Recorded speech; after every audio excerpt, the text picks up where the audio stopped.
If anyone thinks that he knows anything, he has not yet known as he ought to know. For now we see in a mirror darkly. We've talked a lot about near-death experiences on this channel. And here's some quotes from near-death experiencers. If I have 5 senses here, I had 50 there. It was super real. Ever since, this realm has felt like a strange, foggy dream. That was real. This is a dense illusion. Everything lives there and oozes love and reacts to you. Here, everything is a pale, slightly stiff copy. "75% of near-death experiencers rate their experience as more real than everyday life." Which brings me to my thesis. We don't know shit. The Bible and near-death experiences agree.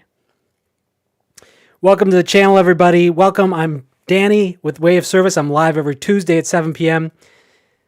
I'm here for you guys, for everybody who shows up live. I'm here for you guys. I read all your chats. I actually created a new Discord chat room for you to join because I've been hearing problems with the YouTube chat room. So let's fix that. Let's bypass it. Make sure you hit that like and subscribe if you're enjoying this. Let's see what the chat says. I just say hi to everybody. Looks like we got Ian, Yale, Hannah, Susan, and Eleanor. Welcome, everybody. Thank you for joining me tonight. I'm excited about the topic tonight. It hits home. Hits home for me. I've been spending, those of you who've been following the channel, I've been spending the last month and a half trying to figure out what's going on with World War III and Armageddon and Revelations, and I've been talking about on the channel, talking about the economic impacts, and I've fallen out of my spiritual state and back into my analytical trader state that I had, 2.5 years ago before I started Way of Service. And as I mentioned on the stream where I was in the hotel, it sucks. And what I really realized is it all comes down to this lesson.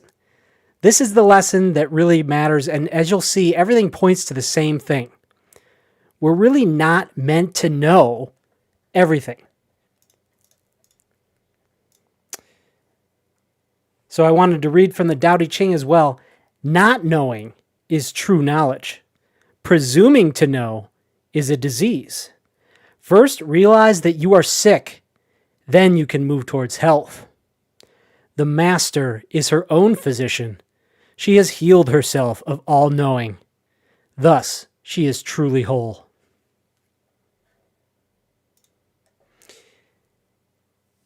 Paul in Corinthians really drives this point home. He says, I will destroy the wisdom of the wise and will bring to nothing the understanding of the prudent. Where is the wise? Where is the scribe? Where is the disputer of this world? Hath not God made foolish the wisdom of this world?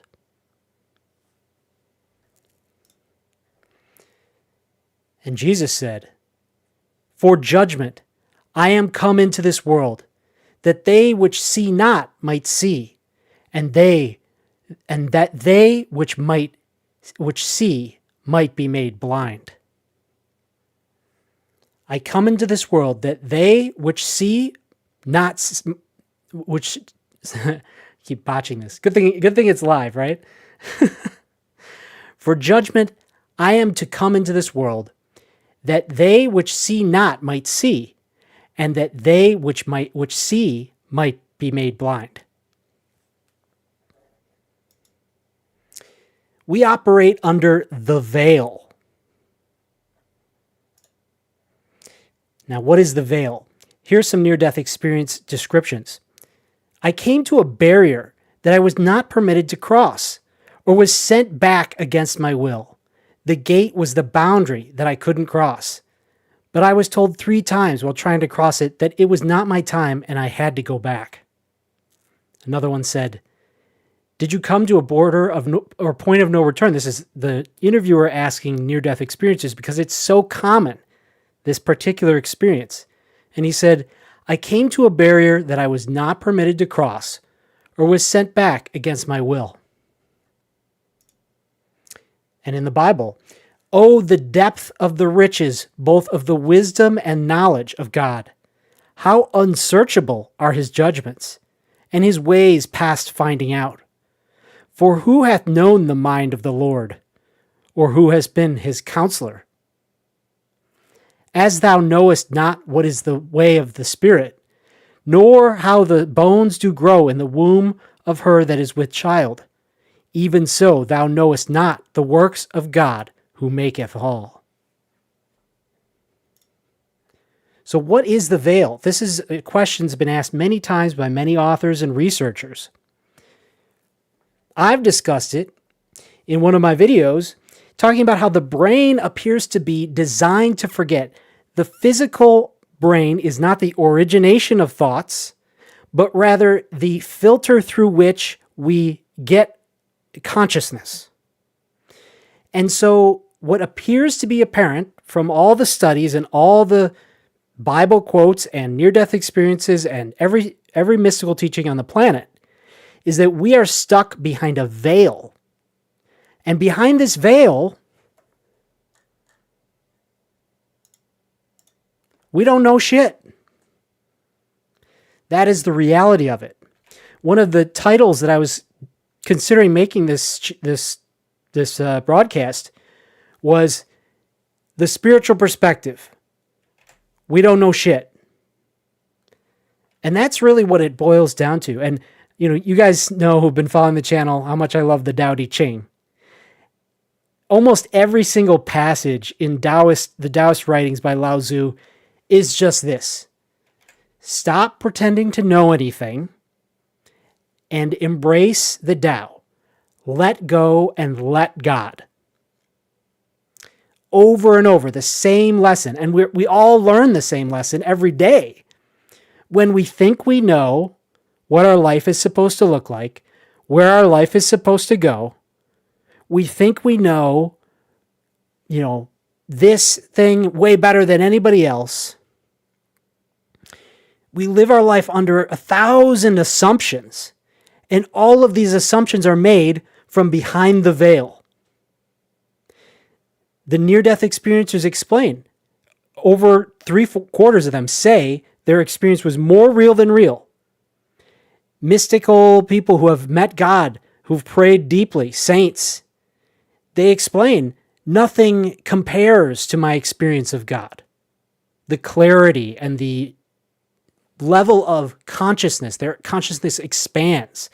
Many, many examples. I should probably do a whole episode about this. Mystical experiences where their consciousness expands in a very similar way every single time. They're able to see through walls. They're able to read people's thoughts. That is the perspective of God, or closer to the perspective of God, and the perspective of our spiritual self once we get past the veil. And what's amazing is that we see in these quotes say, the barrier. Even the near-death experiencers, and probably the people who have mystical experiences to various degrees, are prevented from seeing everything, from understanding everything. There's a barrier. There's a boundary. There's a limit to what we're allowed to know on this side of the veil. And it's a very challenging situation, obviously, and that's the whole point. And we'll get into this a little bit later on in the presentation. But basically the whole point is that we don't remember that we're spirit so that we can be faced with challenge. We can test our own ability to love both God, to trust God, and love each other.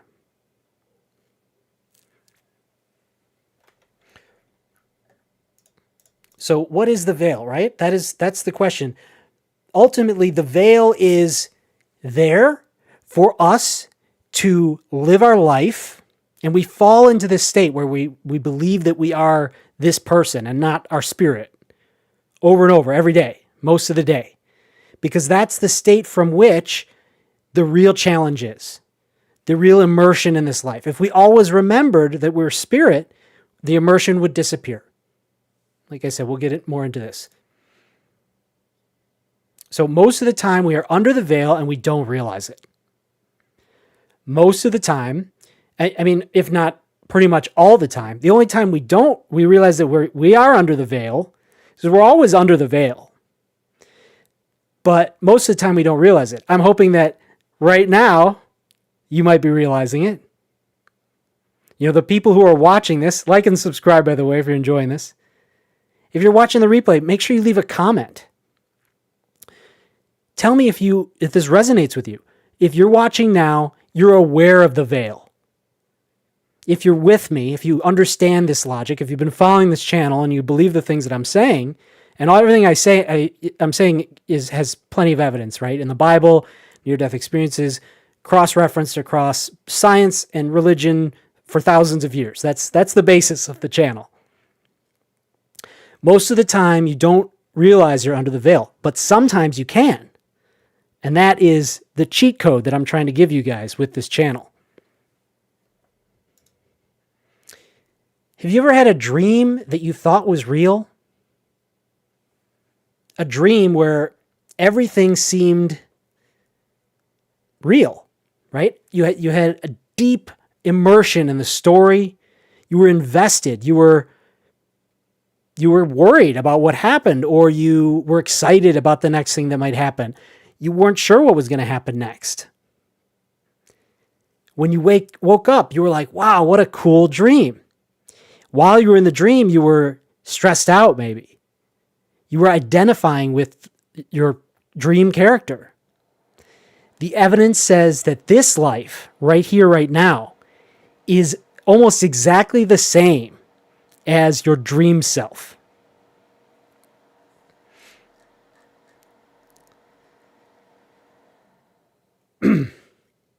So what if the confidence that we feel about what's real and what matters, about who we are, has the exact same structure as the confidence that the dream self had while dreaming?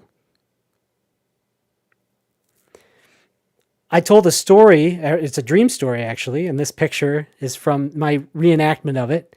I had thought I broke my toe, and I had a dream where I could feel my toe. Maybe it's because it was throbbing, and you know how things can enter your dream. But in the dream, my toe like rotated, and not in like a three-dimensional way, in like a multi-dimensional way, to show me this beautiful crystal. And as sometimes happens to me, I woke up from the dream immediately understanding the meaning of the dream, which was that I thought that my toe being broken or injured was this terrible, unfortunate thing. But in reality, it was this beautiful crystal, as maybe a metaphor for the way that it impacted my life. Maybe it slowed me down. Maybe it helped me to see something. I don't remember. I should have written it down, It's another reason to keep a journal. It's a really good idea. Because of moments like this, I wish I had an exact record of how that affected my life. But now I have the understanding, I have the perspective that God orchestrates these things, and this dream had shown me that I shouldn't judge it as purely bad. I should understand that there was other angles to it, things that might make it beautiful. And so this again shows how we don't know. We don't know the meaning of events. We assign value to the various things in our life, and we assume that things are bad when they might be good. And sometimes we ask for things from God, and He doesn't give them to us because it would actually be a bad thing for Him to fulfill our request. I've talked about that on the channel also.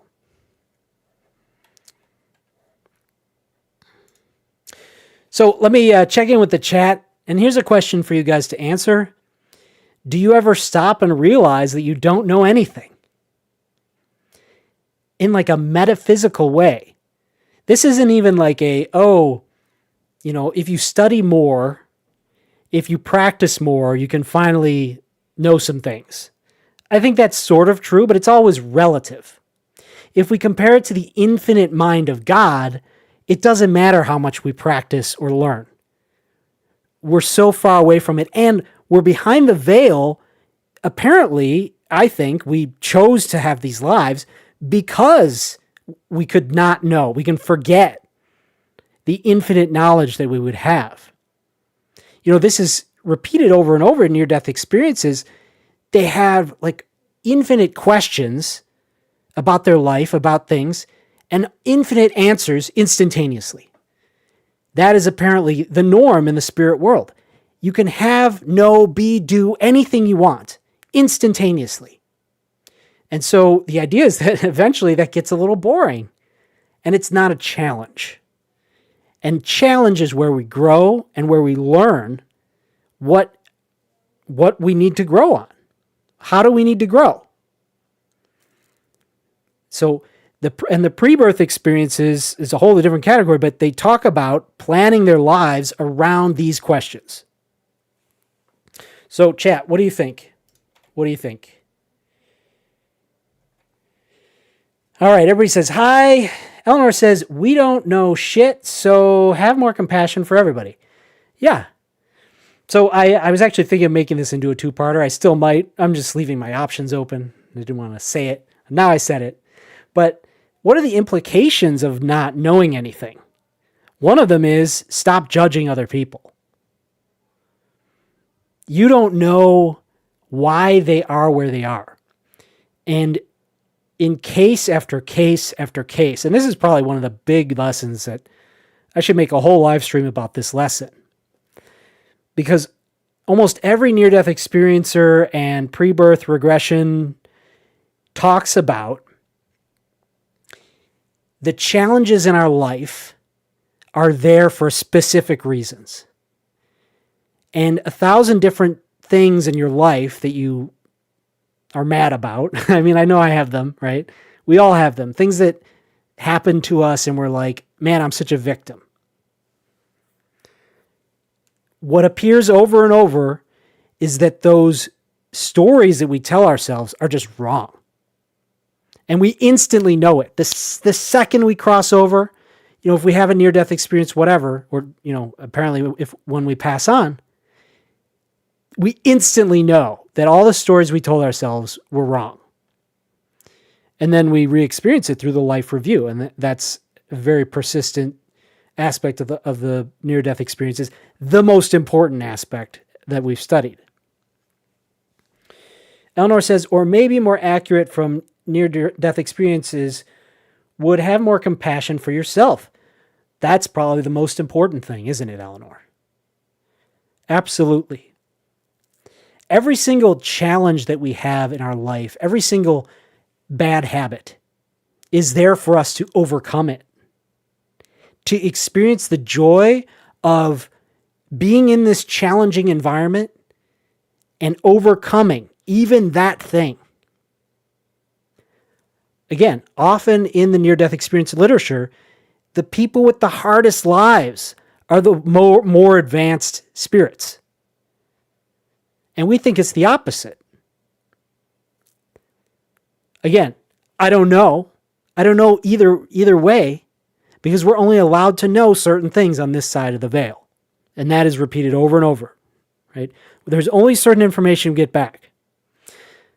But there are some things we can be certain about. For example, following the way of service and trusting God. Yale says, you can learn to get out from the veil more and more by building ultimate trust in God. Yeah, Yale. And I've talked about, and I haven't talked about it as much lately, but meditation being so important. I think along with meditation is kind of what we're doing here, which is facing the truth. The truth, it's funny that we're on this side of the veil and we're like, there's a veil. And I think that that's a function of human consciousness' ascension. And, it's novel because it's only become a common understanding in the last couple hundred years. But before that, it was only the saints, only people like Jesus and, Christian saints and other saints around the world, Lao Tzu, as I mentioned, they're the ones who were like, hey, everybody, Stop thinking you know anything. Just trust God, because you're never going to figure it out from here. You can try. You can live your life better with better understanding, but you're never going to have full and total understanding.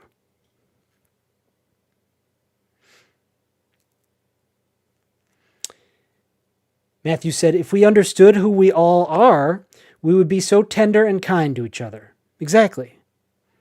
This is actually a big point, and I'll come back to it maybe next week when I spend more time on this. But thinking about the implications that we don't know anything, we don't know how close we are to the people in our lives spiritually. Spiritually, every teaching says that we are basically spiritual family with everyone. And often what we find in the regressions and in the Edgar Cayce files, for example, is that people have relationships with people throughout lives. And it could be a stranger. A stranger could have been your wife in a previous life, or your mother, or your child. And so the teaching of love thy neighbor is to remind you that you don't know the scope of your spiritual relationship with whoever you meet. Another reason to always follow the way of service, be compassionate, do your best in the world.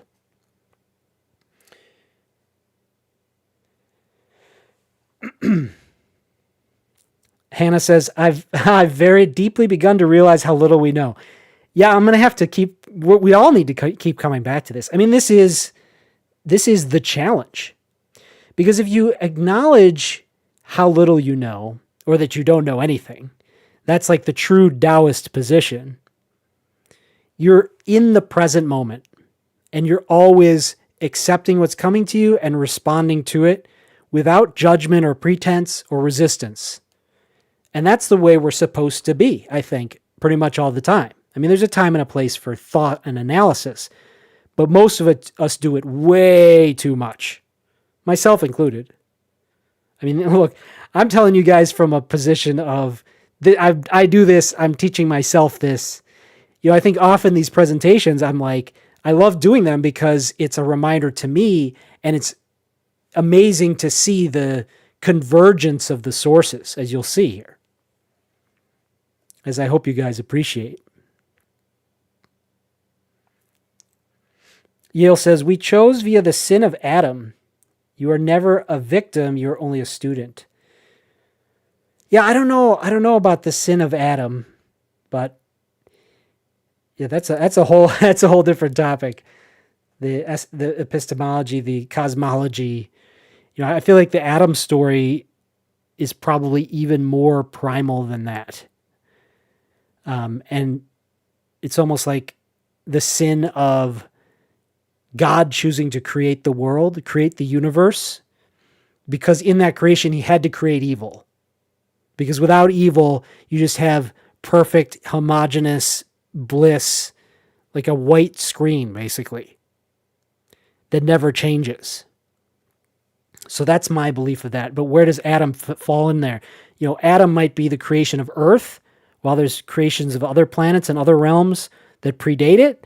Or the story of creation could be the original creation of all of creation. A lot of big questions that I don't know. That's what I'm going to say. And maybe that is kind of my reaction to your chat, Yale. You say, we chose via the sin of Adam. You say that as if you know that. And the whole point of my presentation tonight is that we don't know anything, basically. We can have some idea, but the absolute truth of it, I don't think we can say with certitude something like that. But I could be wrong, again, right? It cuts both ways. Matthew says, we are built with the capacity to understand, but we have the capacity to learn only line by line. We're built with the capacity to understand. I'm not sure what you mean by that. It's interesting. Yeah, I mean, we have the capacity to understand something, maybe even like know something very temporarily on this side of the veil. It's like you can look at it. Maybe this is what you mean. I'm guessing, Matthew, but you can see this one thing, but now when you move to the next topic, your brain kind of reverts to the idea that, you are this body and that you aren't spirit or whatever other thing that you're not looking at is, right?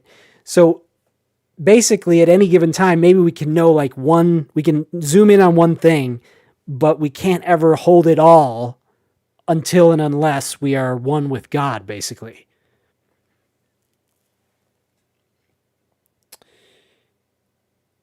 Yale says it skipped the context. Okay, it's in the Discord. Here we go. Yale says, we have this exact idea of the veil in Judaism. It's called kilpa. It kind of means the concealment of the godly world. Like when something bad happens, we think it's bad because of this veil. Yeah, it's fascinating to me. You say in Judaism, I've studied the Old Testament. So when you say in Judaism, is this in the Talmud or is this in Kabbalah? I'd like to know more specifically, because there's so many things that you share that are just right there with near-death experience literature, and they're more specific versions of what we find in the Bible. So it's really fascinating. So thank you for sharing. Yale says, also, I'll say that animal could have been a person. Treat all living beings with kindness. Yeah, that's for sure true. And I remind myself of that when I have my dog starts eating my stuff and I want to yell at him or whatever, be mean. And I don't. Or I treat him better, even though I have karma with dogs, I think. It must be a thing. For sure. I've been a cat person my whole life, even to this day, dogs, it's just, there's so much. Hopefully I don't lose half of my audience saying this, but I'm just being honest. That's what I do here. Okay. But, I have a beautiful, smart dog. Every so often he pisses me off, but I'm working through it. Something that challenges me is most near-death experiencers come out of their experience wanting to be vegetarian. That's tough. That's tough for me because, I love meat and I think it's very nutritious, nutrient dense. But it's a challenge. It's a challenge for me philosophically. At least Yogananda says that being mean to someone is less of a sin than being a meat eater because, there is a hierarchy to creation, and that's more of a Hindu view, but I take some solace in that, Yale says, we chose the veil based on the sin of Adam. Without evil, you don't have free will. Yep, that's what I was saying, Yale. It's a very interesting... Hey, Sevens Patterns is here. Welcome, buddy. The choice of right or wrong. What are you referring to, Susan? Are you referring to Yale's comment? Yeah, let me know. That's what I was saying. I guess my cosmology says that God made that choice. Maybe God's children made that choice in a different way, and that's why we're down here instead of up with God.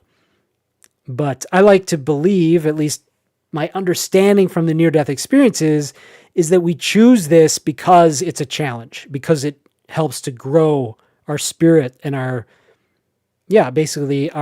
level of spirit. I think that eventually we can graduate and go back to the domain of God with more of an understanding of him as a creator and able to help him more, right? As an example of what happens. Again, this is stuff way beyond what anybody talks about. And there's a little bit of it in Revelation. There's the quote that Jesus's followers will go no more out. So the idea is that they stay with Jesus. And I don't see that as, in the lifetime of the earth, although that could be the case. I see it more as our spiritual lifetime. Eventually, we will not have to go back to earth because we will have learned everything that we can. But I think that then we're going to go to some other realm or to some other situation where we can help.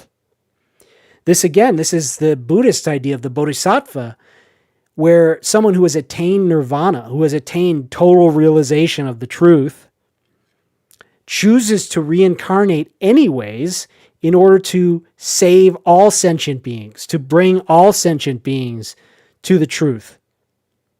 And so the idea is that even once we've mastered Earth, we decide to reincarnate here again and again to help. And I feel like that is probably the case, especially for the people watching this channel. I mean, I like to think that we're pretty advanced spiritually if you're following the way of service, if you believe in the way of service. You know, our job is to help the people in the world who don't understand it. And not even like to proselytize, but just to do our best in our life. And in that way, by being an example and by improving ourselves, we can help the world.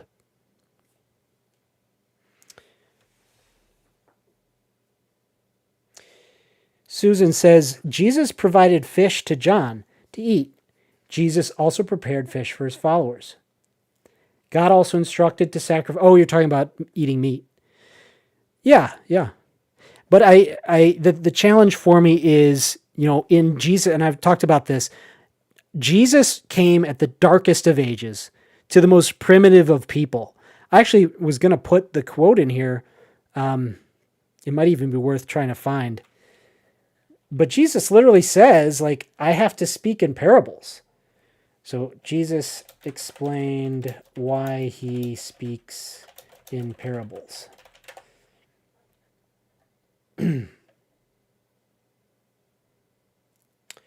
reveal the mysteries of the kingdom of heaven to his disciples while concealing them from those with hardened hearts. I thought there was another... I thought there was a part where he basically was like, this is the only way you'll understand. I can never rely on Google to give me the answer.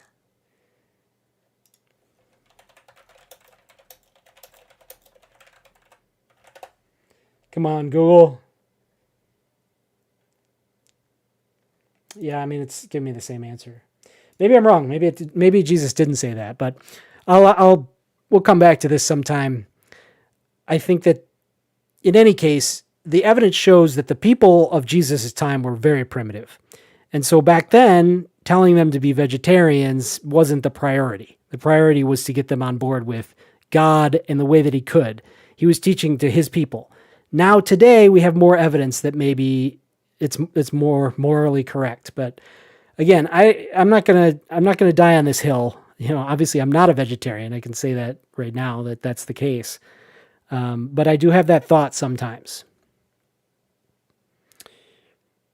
Hey, chat's going nuts. So if you're watching the replay, I will put chapters below. So if you want to skip the chats, maybe I should have mentioned, I should mention this from now on at the beginning of the chat segments, that I will make the chapters contain the chats. So if you want to stay in rhythm with the presentation, you can do that. And I should also, while I've got everybody here, or 5 of you, you can tell me, do you guys like the edited videos? Because they're a lot of work to produce, but if they're of great value, I'll put more effort into doing them. I haven't been doing a lot of shorts because YouTube wasn't treating me very well, and I've had plenty of other things going on. I might have an announcement in the next week or two, but yeah. So just let me know if those things are useful to you.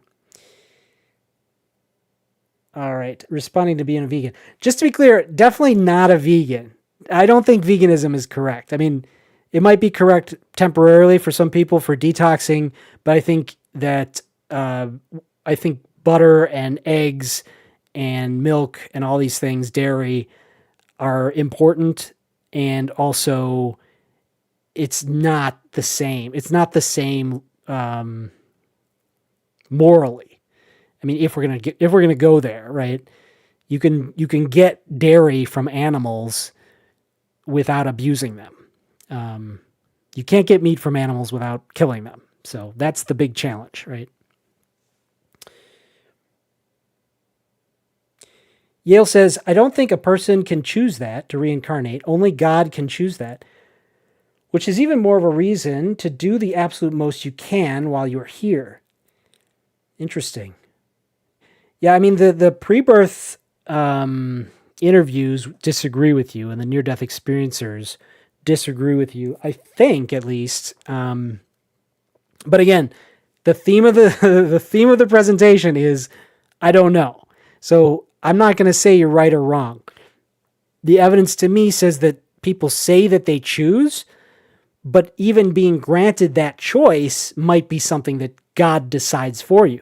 And you might not get another chance. I mean, that's certainly possible. Again, we don't know.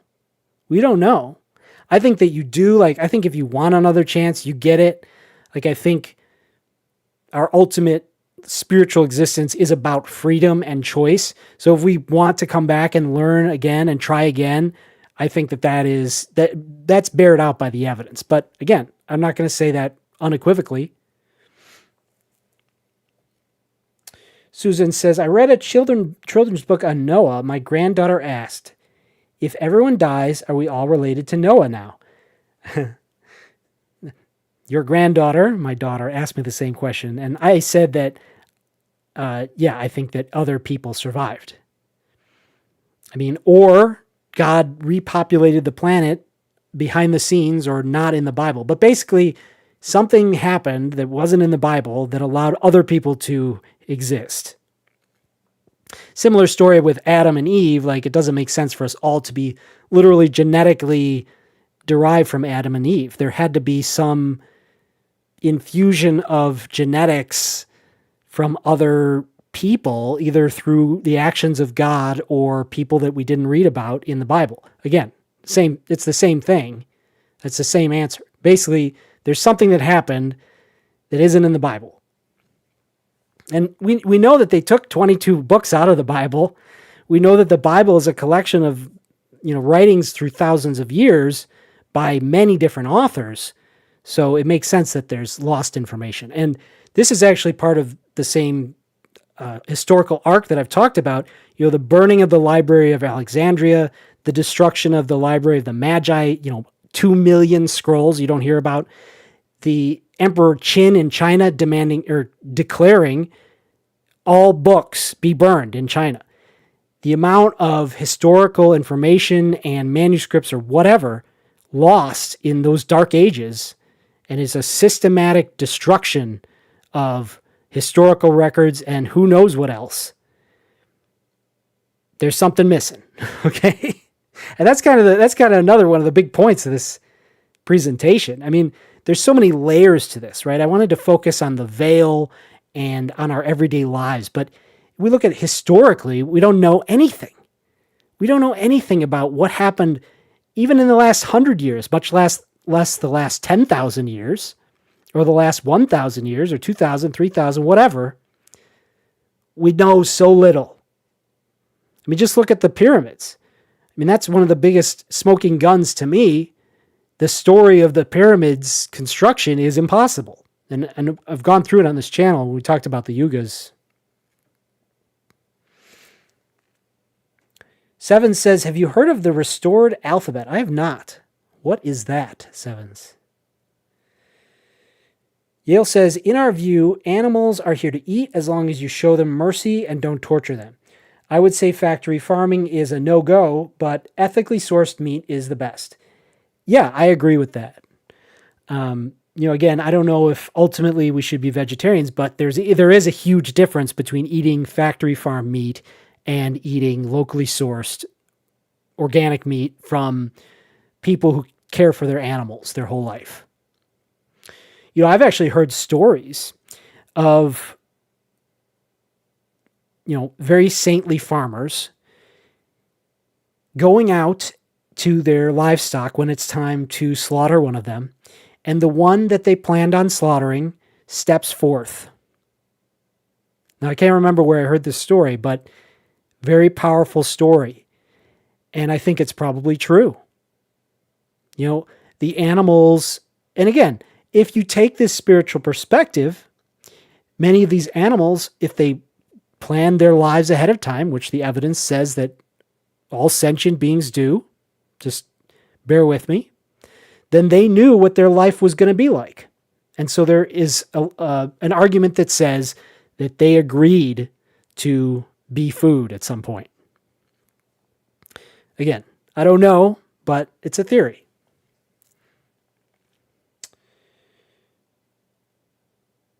Hannah says, speaking my language, I bring up the Library of Alexandria all the time to support for history we are taught being severely altered. Yeah, exactly.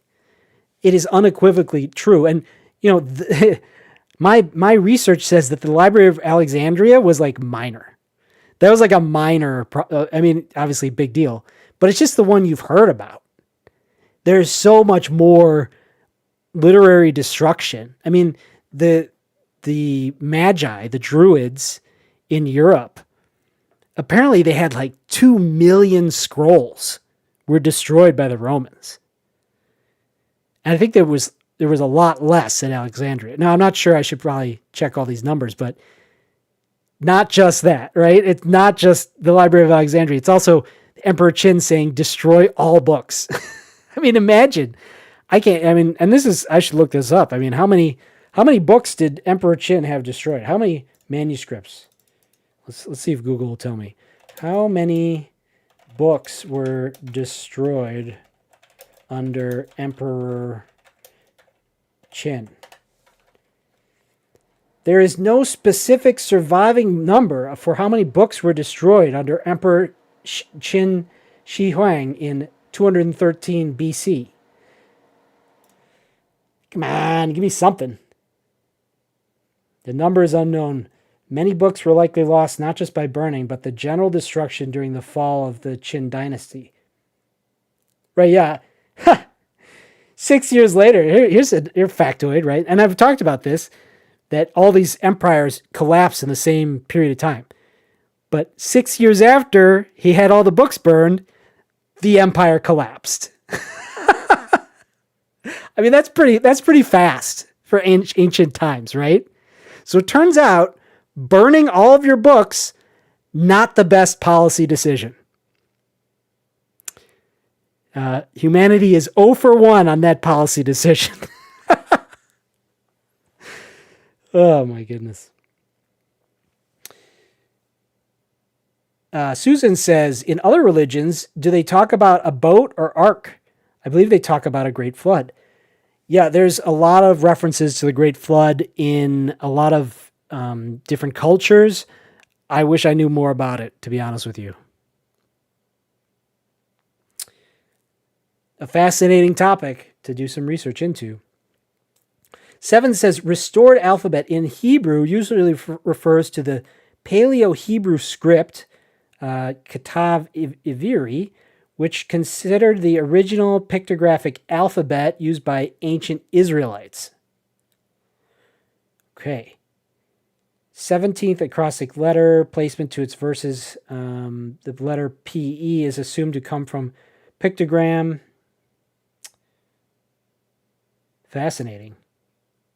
Yeah, I've talked about Sanskrit, or at least I presented what was presented in the Yugas, that shows that the further back we go, the more precise and advanced the languages are.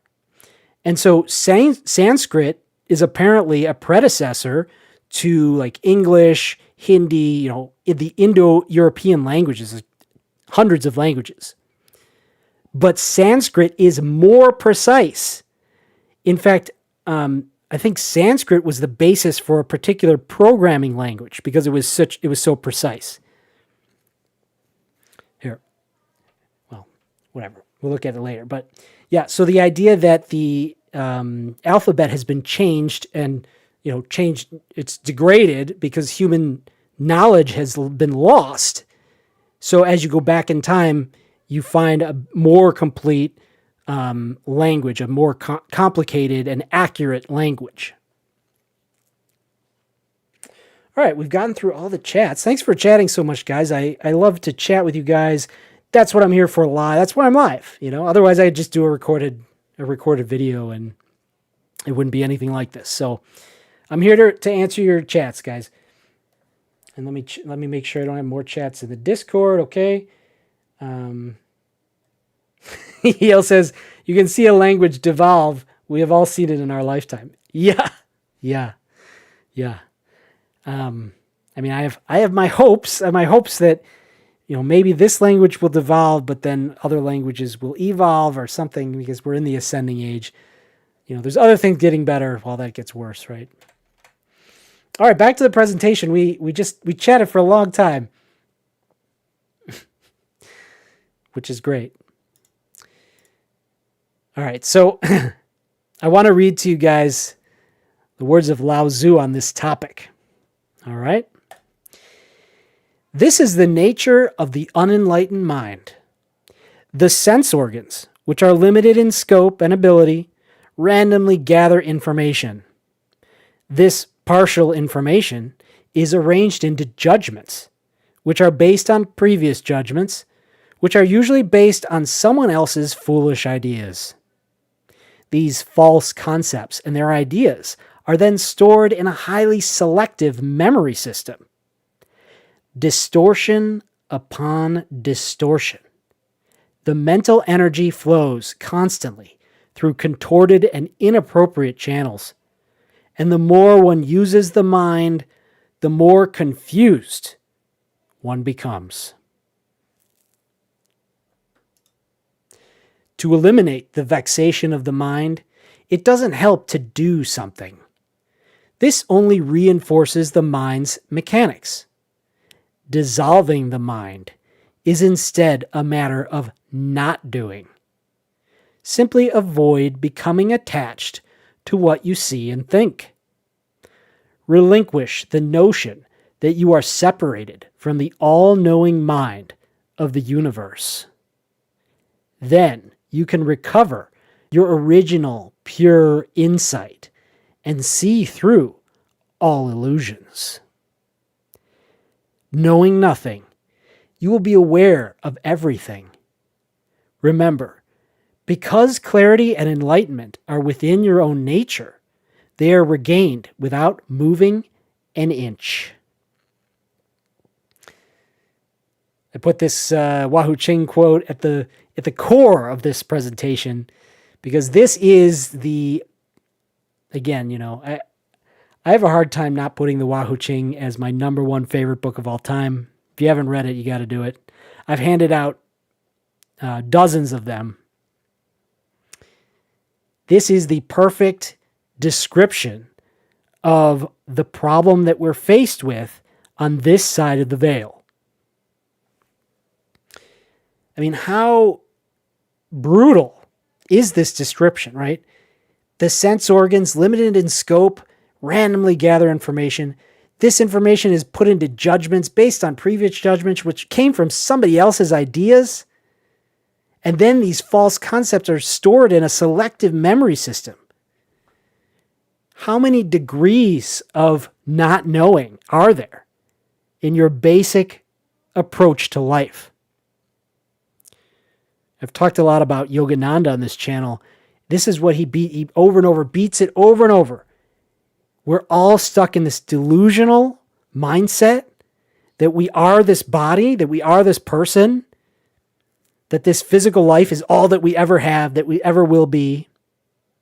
But when you can realize that that's not true, that's when you can actually have a good life. But while you're stuck in this system, right, this partial information, foolish ideas, distortion upon distortion, you can't get out of it.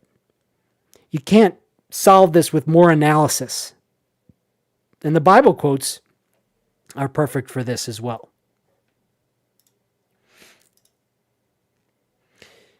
So the Wahoo Ching says, knowing nothing, you will be aware of everything.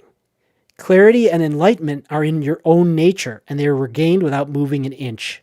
So what is the solution? To be present. To be in the present moment without anticipation, without judgment, to fully appreciate what is now.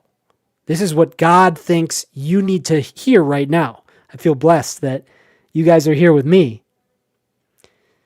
This is what God has brought to you. Be fully present with it. Appreciate it absolutely and totally. And especially the life review shows, the near-death experience stuff shows, and every spiritual teaching shows, if you're in the presence with other people, be present with them. Show them your love, your compassion. Offer them your service. That's what this channel's all about. So here are some of the things we don't know. We don't know who we are. We're an immortal spirit. Every day, we go through life pretending that this is not true. We don't know what happened in our past lives or in our life with God before we came down here, which is in the Bible. We don't know the framing of meaning of good and bad. And I've talked about my story about starting my restaurant, Local Root. And I've said, even though I ended up having to close the restaurant and I lost money on it, and I thought it was this awful thing that maybe I shouldn't have done, if I hadn't have done it, I wouldn't have my wife and children in the next room. I wouldn't have them. There's no doubt about that. Maybe I'd have a different wife, different children, whatever, but they wouldn't be there because I met my wife through that. We don't know how what we did affected others. And this is something I tell myself. When I did that, when we built that restaurant, I did it because I was trying to serve the community. I wanted to share the idea of locally sourced organic food. And I think we did that. So even if I lost money, doesn't matter. Hopefully it had a positive impact. And that's what we see in the life review. People have no idea the effects of their actions. And then when they get to that life review in the near-death experience, it's obvious. Again, they know it. They know all of it instantaneously.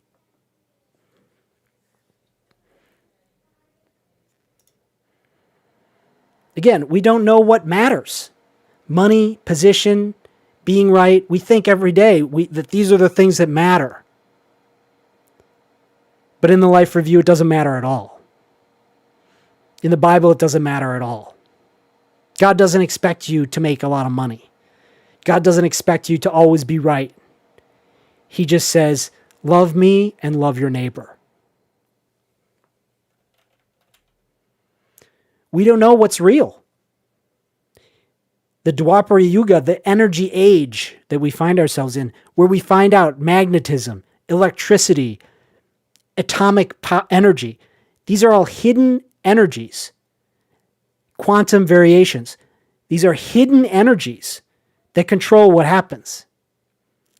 We think this is real, this is solid, but it's not. Science says that it isn't. So where do I begin and where do I end? Again, we don't know this from this position. We don't know what we don't know. And we especially don't know what we think we know. Right? We think we know things and we have no idea what we don't know. Right? There's a quadrant thing. It's like what you know, what you know you don't know, what you know you don't know, and what you don't know you don't know. And that last one, what you don't know, contains so much. An infinite set of information that you're probably never going to get to. And I've talked about the analogy, if you think about your knowledge being a sphere, the more your knowledge expands, the more you see the border of the sphere with all the knowledge you don't have. The more you gather knowledge and understanding, the more you see that you don't know. I mentioned this earlier. This is why we shouldn't judge other people. We don't know the level of other spirits. We see somebody in a bad situation and we assume that they've done something bad to get there, or maybe it's their own fault for whatever reason. There's a lot of philosophies that say this. But the near-death experiencer and between life regression transcripts say advanced spirits decide to come down to earth with only 25% of their capabilities. So again, this just all feeds back into we don't know. We don't know. Just accept that you don't know. You're going to have a way better time. That's the whole point. We don't know why we came down here. We don't know it directly. We can maybe figure it out. And here's a big one for me, okay? Because I, as an analyst, as a trader, I always want to think that I know what's going to happen next. But I think one of the biggest points of Earth, of being behind the veil, is not knowing what's going to happen next. What's going to happen? It's a surprise every time, right? Even on a second-to-second basis. And Yogananda explains this perfectly. He says, remember that you are here in this world to be entertained. When you go to a movie, whether you see a tragedy or a comedy or a drama, you say afterwards, oh, it was a good movie. So you must look upon life. Have no fear. The wise look upon childhood, youth, old age, life, and death as passing dramas. Hence, everything entertains them. When one becomes momentarily identified with a tragic picture, he feels miserable. But when he realizes that it is only a part of an entertaining variety show, he feels happy. God wants man to behold the changing pictures of personal and worldly life as a sort of variety entertainment. Often at the end of a plotful melodrama, the audience feels, that was a good picture. Your outer experiences should be only fun to you. You are God's child, immortal. Come on earth to entertain others and to be entertained. Awaken the innate fortitude of the mind by affirming, no matter what experiences come, I am always happy. My experiences cannot touch me. In this cinema theater of life, we are both viewers and actors. Imagine, what if the movie didn't have any plot twists or dramatic tension? Right? I think that's kind of what happens in heaven. We go to heaven and there's no plot twist or dramatic tension. We are one with God. We can have anything we want instantaneously. And right now we think of that as being blissful, and I'm sure it is. But I think it's only blissful after you've experienced this more difficult experience. So what do we know? Okay, we just got done saying we don't know anything. Life is a movie, a stage. But there are some things that we do know, or at least that we can follow, that will get us to where we want to be.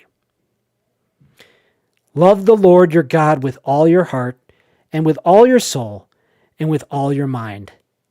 This is the first and greatest commandment. And the second is like it. Love your neighbor as yourself. Follow the way of service, and trust and love God. From the near-death experiences. Love is really the only thing that matters. Love is joy. And the question suddenly came out of me. Why didn't I know this before? The veil. Howard Storm, in his near-death experience, he was asked what he was supposed to do with his life and was told, love the person that you're with. He pressed for more. He was told, if you do that, you'll change the world. Meanwhile, all of his career achievements, quote, meant nothing.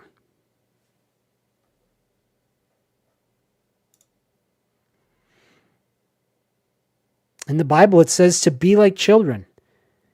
Matthew chapter 11, I thank thee, O Father, Lord of heaven and earth, because thou hast hid these things from the wise and prudent, and hast revealed them unto babes.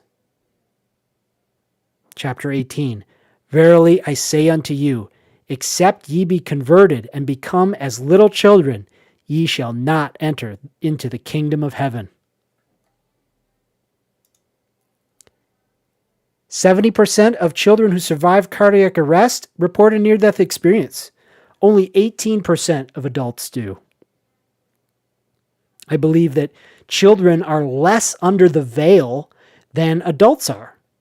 And I've found this to be the case when I interview my own children. I mean, my daughter, famously, told me she remembers being born. And I asked her what it was like, and she said, it was like everything was brand new. And I think that now that memory has faded, right? That's often the case. And this is studied. Younger children, especially the reincarnation files, it's younger children who have these memories. And as they get older, they forget their previous lives. Now, again, we could say, oh, that's bad, but it's good because it's allowing them to live this life. But that is the purpose of the veil. And we can see that children have a greater access to God than we do. Another thing is the opposite of what we think. So we do know some shit. At least we have a compass. Okay? That's why I teach the way of service, because basically it's the only compass we have that works. Besides listening to God, besides having a relationship with God. But even in moments where you're not sure what God wants, assume that he wants you to follow the way of service. So when we're in a wise and spiritual state, we know more than nothing. We can maybe figure out who we are and what our purpose is, and even a little bit of what's going to happen using our intuition.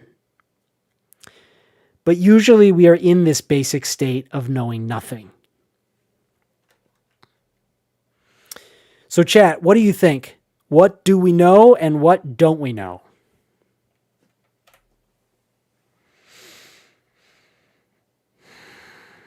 Susan says, I made banana bread. My nephew's girlfriend had a piece, said it was dark or dank.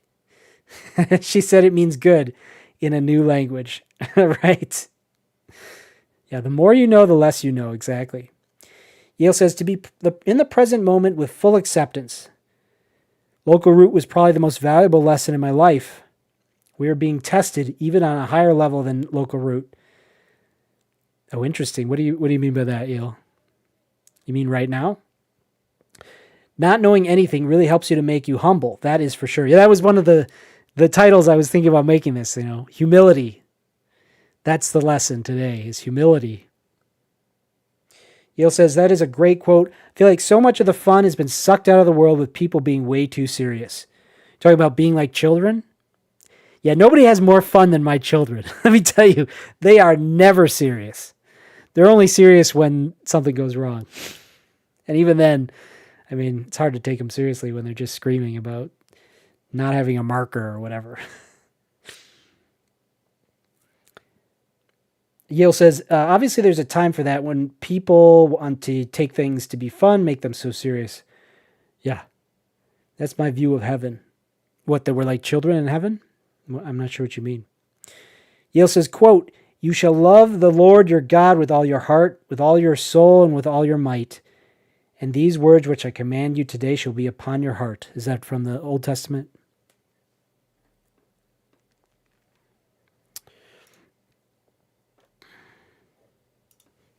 So I feel like I told some of these stories. I mentioned the trying to figure out World War III at the beginning of the presentation, but also the disease of knowing in online debates. And then my speech to the kids. I talked about the speech last week, so if you weren't here for that, I'll go over it really briefly. But yeah, so the speech to my kids back in 2009. I had this experience where I healed my father by praying and meditating and visualizing over his body. And I was teaching middle school science. And after that experience, I was like, wait a minute, I don't know shit. And I gave a speech to the kids. And if you want to hear the speech, it's in the previous live stream. Maybe I'll just release it as an edited video. Maybe that's what I should be doing. Just not even put much effort into it. Just slice it up and put it and release it. But, yeah. So I told the kids this. I was like, look, I can't stand up here and be like, if you don't listen to me, you're going to fail as your teacher. Like that's always what teachers tell their students. It's like, well, you better listen to me because I know everything. You know nothing. And if you don't listen to me, you're going to fail. Literally, you'll get an F. But that whole system is wrong because the teacher doesn't know shit either. There's some things that he can try to relay to the students, but the idea that he knows better than them or whatever is just, it's not correct. So it's not the right way to approach teaching. And I told the kids this, and one of them, I had, kids, 30 some students in each classroom. You could hear a pin drop during my speech. And famously, I got called into the principal's office, and because they found a copy of my speech on the copier that I must have left there by accident. And they took me into the principal's office, and they were like, "You can't give this speech." And they said, "I agree with everything you said in this speech, but you can't give this speech." And I was thinking, that's why I can't come back next year. And then I told them, "Oh, sorry, I gave it yesterday." So they called me into the office the day after I had already given it to all 144 students. Another thing that happens when I post videos, I get people in the comments section telling me I'm wrong. And maybe I am. I don't know. But most of the time, it's not a coherent argument. That's what I do my best to. I try to line everything up with the logic and the evidence. That's the talent that God gave me. I think that's my way of service, is to share my abilities with reason and evidence and also spirituality. Combine the two. That's what you have with this channel, the way of service. So I tell people, debate me, bro. But there is this, it's just like, I recoil. I recoil when people say, "Oh, you're wrong for sure, and this is why." Or they don't even say why. They're just like, "Well, this guy's wrong, lol." It's just like the ultimate example of ignorance, right? And as the Tao Te Ching says, it's the disease of knowing. It's like a disease. It's off-putting, right? There's a reason that people are like, go touch grass. Get a girlfriend, Instead of being a keyboard warrior online, go do something real. Because sitting online telling people that they're wrong is not exactly the most noble pursuit.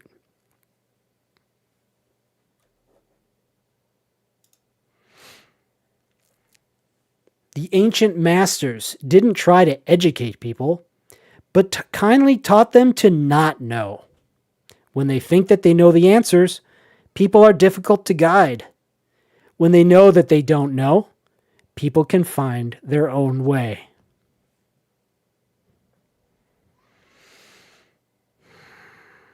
If you're enjoying this, hit that like and subscribe button, folks. If you're watching the replay, share it, comment. For the algorithm, guys, is the only way that the channel grows, is if you click those buttons. Otherwise, nothing happens. YouTube doesn't love me that much.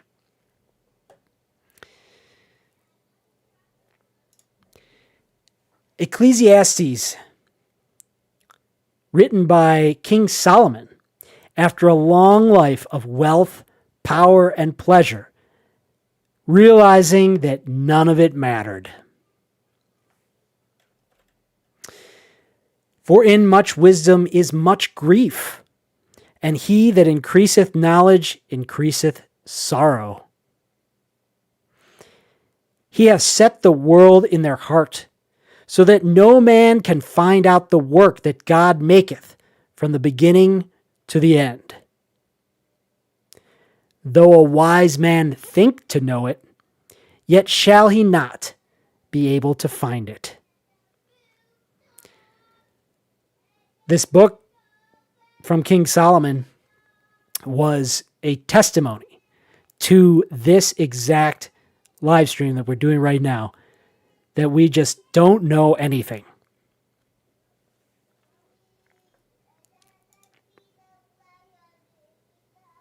Can you guys hear my son singing in the other room? I know that it usually only bothers me.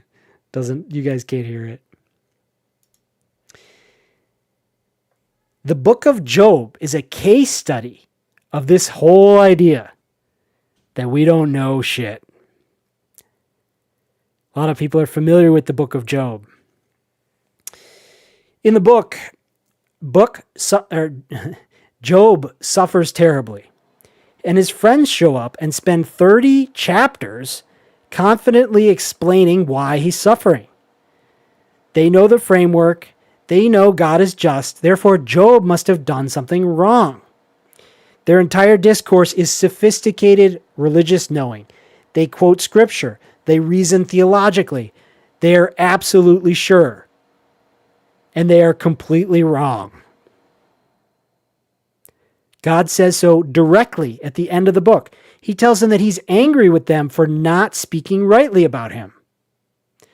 The people in the story who claim to know the most are the people that God is most angry with. Then God shows up to Job himself, and God doesn't answer a single one of Job's questions. Instead, for 4 chapters, God just asks Job questions he can't possibly answer. Where were you when I laid the foundations of the earth? Can you bind the Pleiades?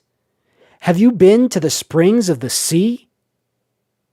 The cumulative effect is to make Job realize that his demand to understand was itself the problem. Not because his suffering was deserved, because the framework he was trying to use was so small relative to what was actually happening that the whole project of understanding why was a category error. Finally, at the end, Job says, I have uttered that I understood not, things too wonderful for me, which I knew not. That is Job admitting that he doesn't know shit.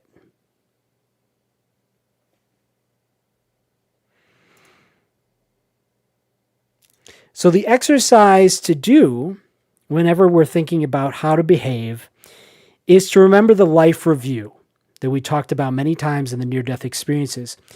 This concept of the life review in advance is actually found in Kenneth Ring's book.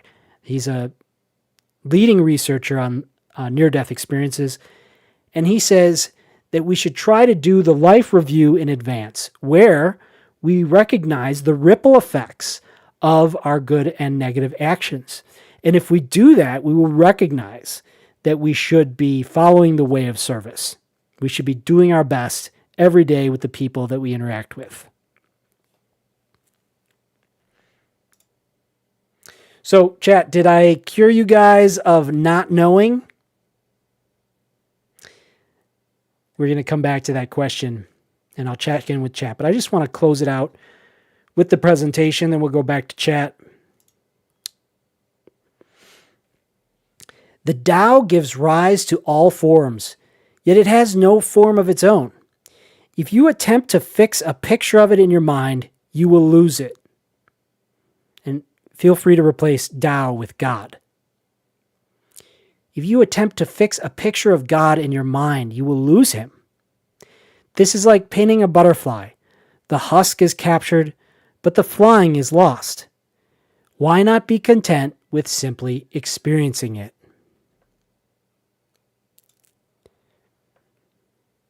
And in Philippians chapter 4, verse 7, the peace of God which passeth all understanding.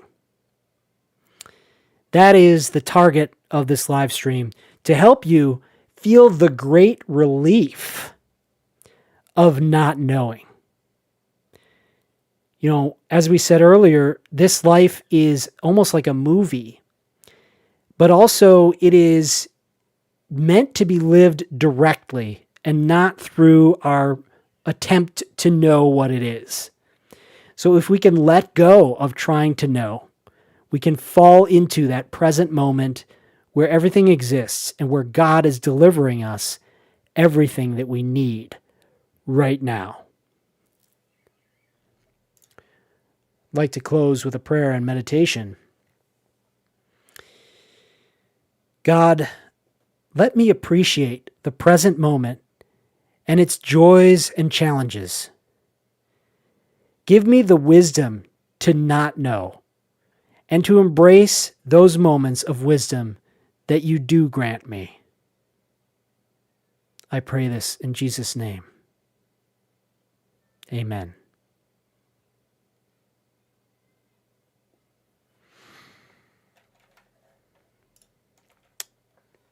That's my presentation, folks.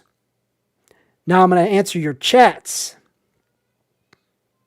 And again, the question, if you care to answer it, did I cure you of not knowing tonight? And there is a lot more to this subject. There's so many more Bible quotes, Ching quotes, Wahoo Ching quotes. I mean, it just goes on and on. This is one of the primary messages of the Bible and of Lao Tzu's work, is that we don't know. And stop pretending you know. Don't act like you know. Give it over to God, and He'll take care of it, because you are behind the veil, and you don't know shit.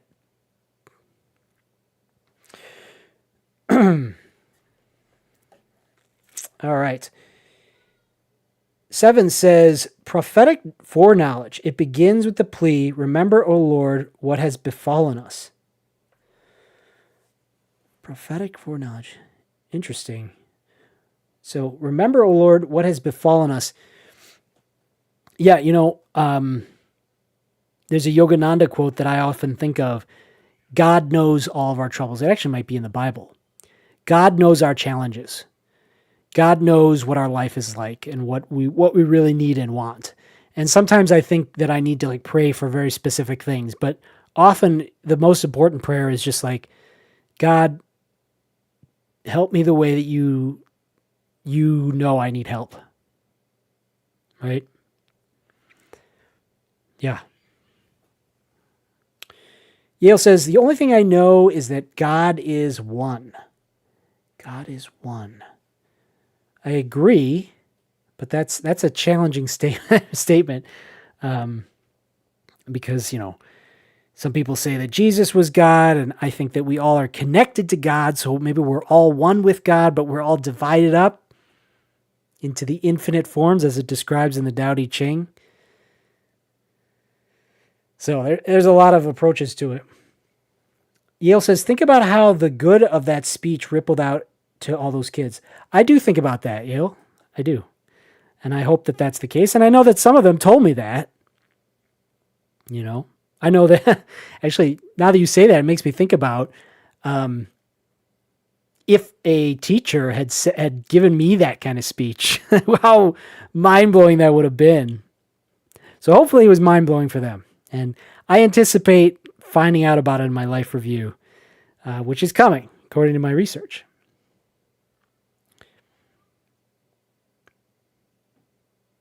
And in their lives, even if it only influenced one of them. Right. And the life review shows that if it influenced one of them, it influenced all the people in their life. If it influenced them, it had a ripple effect. And I anticipate that I set it to 144 students. So hopefully it was more than just one, but it propagates through the network. Yale says, if it's about trying to prove someone wrong, then you're already on the wrong path. Yeah, exactly. I mean, it's like the blind leading the blind. Like the blind trying to tell another blind person what something looks like. And then the other one being like, no, it looks like this. And they're both wrong. And it's just stupid. It's just a stupid exercise. That's why when I respond to comments, I try to do it in the most benevolent way when I'm in the right mindset. I try to do it in the most benevolent way to help that person and also help anybody who's reading the comments.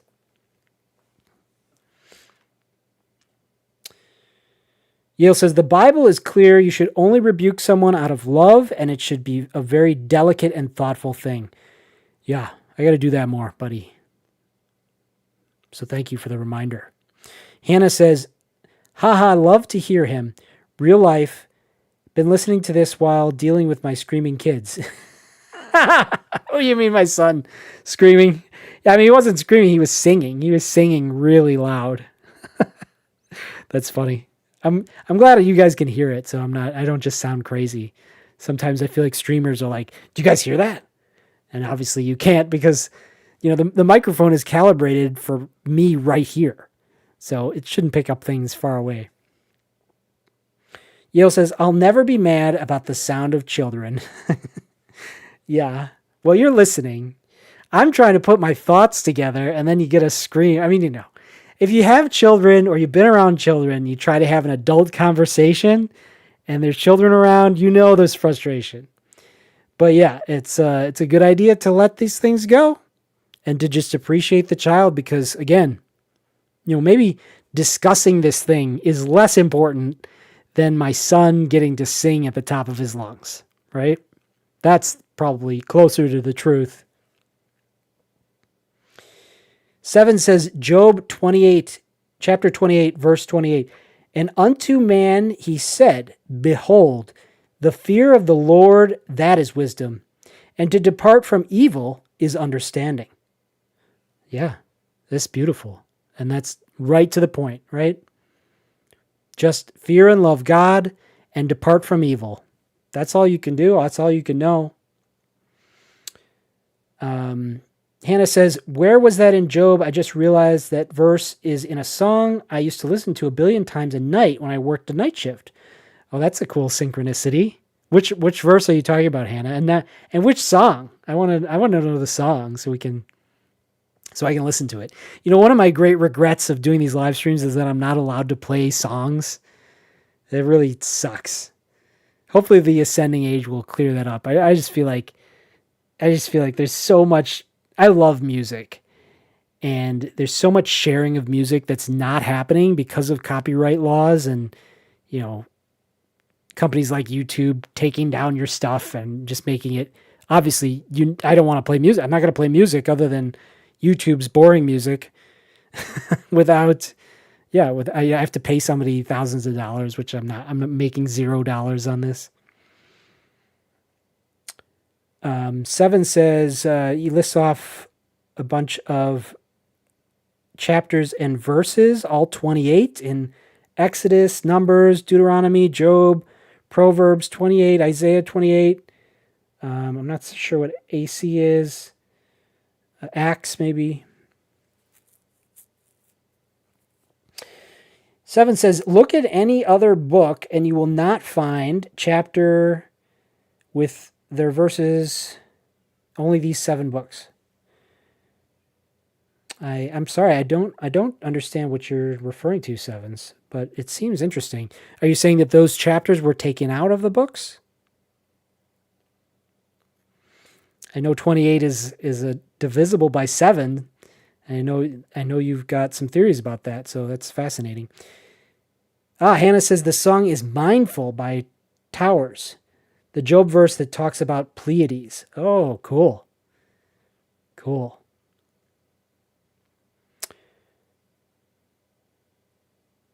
Depart from evil is understanding. Yeah, that's the way of service, right? If you can orient yourself towards service, towards helping other people, for caring for your neighbor, to me that is departing from evil. Letting go of the way of ego, letting go of your personal selfish desires in whatever situation, and just being the way of service. That's what the channel is all about. Resisting evil in your life is always literally the goal. Yeah, that's the biggest challenge. And I think that evil starts with this pretending you know anything. Like the ends justify the means kind of thing. Yeah, that's big. And the life review evidence, we'll get into some more life review evidence, because to me it's the most compelling of any of the new things I can present to you, besides going over the words of the Bible that people are familiar with. But the way the life review is presented is invariable in near-death experiences. So, we've shattered all the arguments about near-death experiences being hallucinations or whatever. They have the same feature every time, this life review, where people see that the only thing that mattered was how they treated other people, even other animals, how they treated the environment. Their very thoughts were recorded into eternity and presented back to them in a overarching way so that they could see how it fit into the puzzle of all of the people's experiences, how the positive things they did had positive ripples through that network, and how the negative things that they did had negative ripples through that network. And to me, the life review is the most science-based evidence of following the way of service, and it's confirmed in the Bible and in all the Taoist literature that I share here. 7 says, vanity, wrath, envy, lust, enmity, shame, doubt. Can it be denied that of this is found in every man born into the world? Yeah, it cannot be denied. It cannot be denied. Vanity is the first one you put there. Wrath also. Vanity and wrath, shame and doubt, enmity. All of those things come from ignorance. Envy and lust too, in a different way. But vanity is like this. It's the opposite of humility, and that's what Yale said. And that was one of the key aspects or the key concepts of this. If we don't know anything, we should be humble, not vain. And if we don't know anything, we shouldn't have shame or doubt. Doubt's a funny one. It's like, of course we have doubt, but we shouldn't have doubt about God. And the Taoist literature says if you just don't think about anything, stop thinking and end your problems. If you're doubting, it's because you're thinking. But you actually don't know anything. So doubt's a funny one. It's almost like a paradox, right? And shame, of course. Right? Shame is to say that you're not an immoral spirit born from God. If you knew your true nature, you would never be ashamed.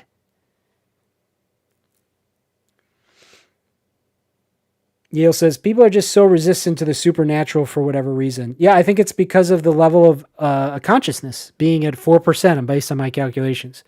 4 out of 100% level consciousness. We got another 96% to go over the next 11,000 years, according to this theory. And that's why you see, it's trickling in. People's understanding of supernatural trickles in from the edges, but the vast majority of people live their life as if the physical world is all that exists. The mainstream perspective is the physical world is all that exists. They never talk about God on CNN, besides to be like, oh, these people believe in God. They don't talk about the reality, which is that God exists and that we're spiritual beings. The baseline is ignorance. The baseline is physical reality is all that exists. The baseline is that we can know everything. Science is going to figure everything out someday, maybe someday soon, right? The theory of everything. I remember hearing about that. You don't hear about it much anymore. At least I don't. But I remember 20 years ago, people were like, oh, we're about to figure everything out. Nope. 7 says, also, can it be denied that of this is found in every belief in the world? Deny that. I'm not sure what you mean, Sevens. Yale says, we are becoming more divided in terms of many more people becoming religious, but also many becoming aggressively atheist. Yeah, I guess I don't know what the stats are, but I think, be careful what you believe. I think one of the most important stats is that more and more of humanity is living in peace and prosperity as time goes on. It's a unrelenting curve. I think I actually saw a graph of it like a couple days ago. And it only goes in one direction. More and more people are living above the poverty line. More and more people have improved standards of living. More and more people live in peace, despite what you see, despite what's put on the screen, put on the news. And I feel like the fact that they're constantly, if it bleeds, it leads. They're trying to keep people in that fear frequency. They're trying to keep people away from spiritual knowledge, but it's a losing battle from what I've seen. Hey, Tim's here. Welcome, Tim.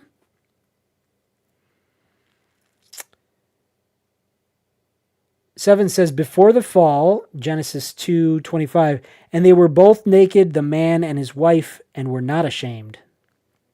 And after, and the eyes of them both were opened, and they knew that they were naked, and they sewed fig leaves together and made themselves aprons. Interesting. Yeah. Yeah, it's interesting. The tree of knowledge, the fruit of knowledge, it takes new meaning on this live stream, doesn't it? You know, that is a lesson from that part of the Bible, from the eating of the fruit of knowledge. Adam and Eve went from blissful ignorance to knowledge, which made them suffer, right? So that's kind of what this is about. If we can acknowledge that we don't know anything, we're going to have a better time. Yale says, I think globally most people say they believe in God, but I'm not sure the number that actually do. Yeah. You agree it's the most peaceful time? Yeah, I mean, that's well established. The news is such a joke. What a shame. Journalism used to be so cool. Yeah. I mean, well, and now there's like the alternative media, which I think does a way better job, and there's people doing good work out there that had no platform before. So even that, right? We see, CNN or whatever, and we feel like, oh, this sucks. It's awful. And it does, right? I mean, it's not to say that it's not, but we should recognize that the internet and social media has given alternative media, like me. I mean, hey, that's why I'm here, is because I have alternative media, right? So hopefully that balances it out in a positive way. And I think it does, right? That's why I'm optimistic, because I really do think all of the different, all the evidence really does point one direction, that we're in an ascending age of consciousness. 7 says, mystery of iniquity, vanity, wrath, envy, lust, enmity, shame, doubt. Mystery of iniquity. 7s, I feel like you're speaking in riddles. Can you enlighten me a little? Just go to one of these points and explain it a little more. Because I'm curious. Yeah, well, that's the end of chat for the moment. I'll give you a minute to respond if you want to, 7s. We still got 8 people here, but put in the chat what you guys think. Make sure you hit that like and subscribe button. Share it with your friends. Tell your friends what a great podcast this is. It's just so good. You got to share it, right?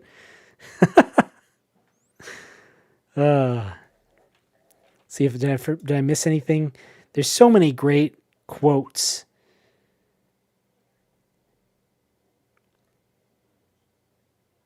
I already used all these. Oh, here's one, right?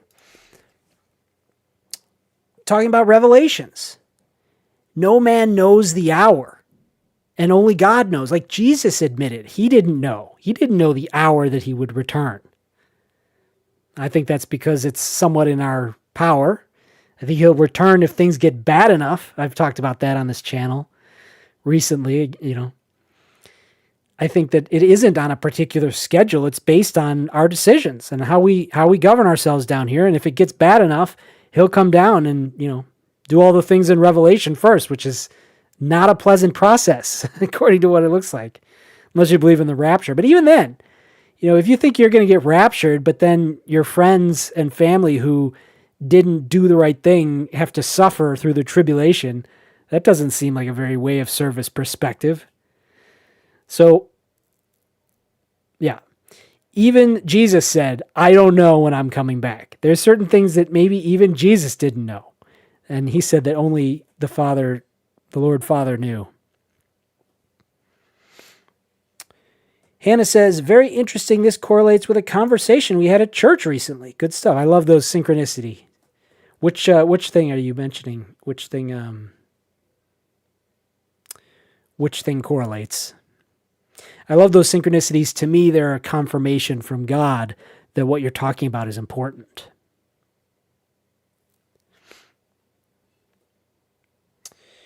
Seven says, 2 Thessalonians chapter 2, verse 7, for the mystery of iniquity doth already work. Only he who now letteth will let, until he will be taken out of the way. Okay, only that mystery of iniquity doth already work. Only he who now letteth will let. Maybe I'm getting stuck on iniquity. It seems like inequity. But what is it? What is iniquity? Isn't it like, okay, immoral or grossly unfair behavior, right? That's what I thought, unfair behavior. I guess I don't understand that out of context. I'd have to read that exact view. The ascending age, we were discussing post-millennial view of end times prophecy. Oh yeah, the idea that Jesus already came and reigned for 1,000 years. Is that what you mean by the post-millennial view?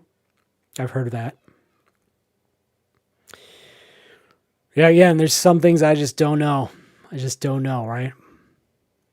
But yeah, I think we're in an ascending age. I think, whether you believe in the yugas or you believe in that theory that you mentioned or some other theory, we've heard of the new age, but the evidence is there. What does it come from? What does it mean? That's up for debate, but I think the evidence that we're living in an ascending age is pretty apparent no matter where you look. And you have to really ignore a lot of evidence in order to think that things are going to get worse. Things might get worse in the short term for whatever reason, XYZ thing. I mentioned the economic effects of the closure of the Strait of Hormuz. The stock market's acting like it doesn't matter, but I don't know. We'll see. Like I said, I don't know what's going to happen. I certainly don't know what's going to happen anymore. I thought I knew a couple weeks ago, and now I really don't know.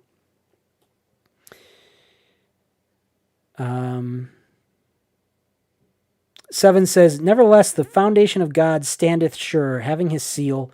The Lord knoweth that them that are his, and let everyone that nameth the name of Christ depart from iniquity. Yeah, turn away from evil, right? Oh, Hannah says, that's the 1,000-year reign, which is different.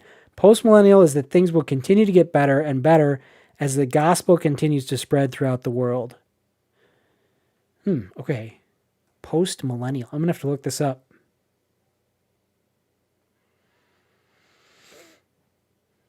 Fascinating. Let's see. Do I have any other quotes that I wanted to share? I think it's worthwhile to look back at this. I didn't hit this as hard as I wanted to at the beginning. For now we see in a mirror darkly. And in the near-death experience, he said, everything lives there and oozes and loves and reacts to you. Here, everything is a pale, slightly stiff copy. Near-death experience. Again, for now we see in a mirror darkly. In Corinthians, he's basically describing this exact description. Here, everything is a pale, slightly stiff copy of things in heaven. I just thought it was fascinating. These connections between the Tao Te Ching, the Bible, and near-death experiences all pointing to the same idea that we basically don't know anything. And here's the evidence, right? Again, if I have 5 senses here, I had 50 there. It was super real. Ever since this realm has felt like a strange, foggy dream. That was real. This is a dense illusion. And again, 75% of near-death experiencers rating their near-death experience as more real than everyday life.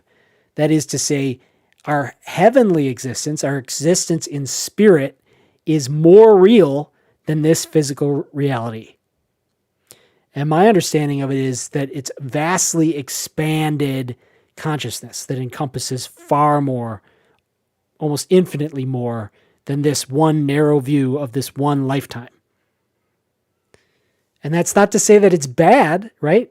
I think it's really fascinating. And all the evidence says we should be excited about this opportunity to live this life in this limited capacity, because it is in this limited capacity that we truly test ourselves, that our actions truly have meaning. That's what the life review says. The life review is of our physical life where we had to make these difficult choices and we had all these negative influences that we were fighting against, and we lived in a state of ignorance. And under these very challenging conditions, what did we do? That's the question that's answered in the life review. And it'll be interesting, there are the past life or between life regressions. Do they do a life review of your time in heaven? Because I feel like your time in heaven has less, I don't want to say meaning, but it has less weight, or maybe it's just that in heaven, it's easy to love. It's easy to be in a positive state. It's easy to be connected to God, to love God, because you're right there. But when you come into the physical world, it's that much harder. And so it's that much more interesting to see how you did.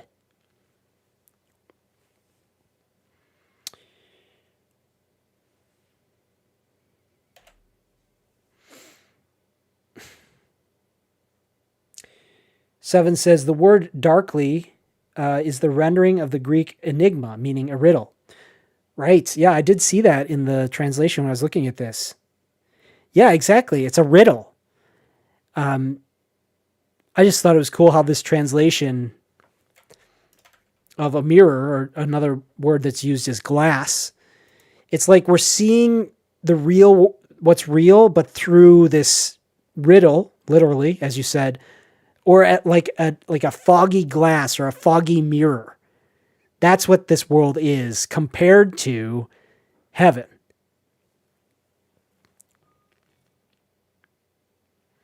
Seven says, read 2 Corinthians 3, but keep in mind, 3:18.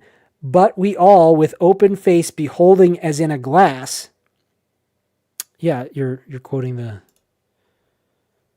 Oh, no, this is 13. So this is a different chapter.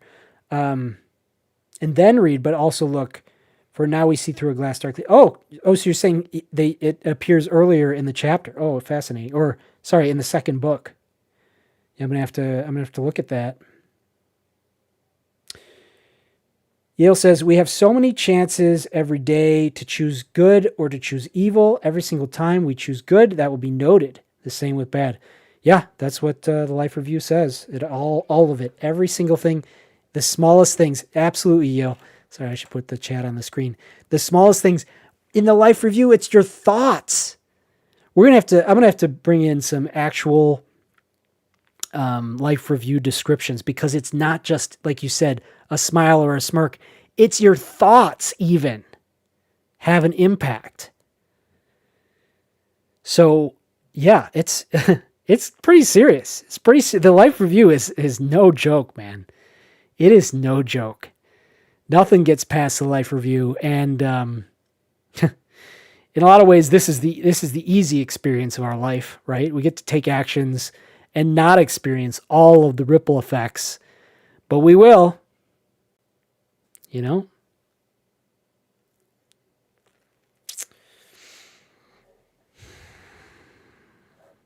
I've got so many things that didn't make it in. Maybe we'll do let's see, what's the Wahoo Ching 32? Let's get that one on screen.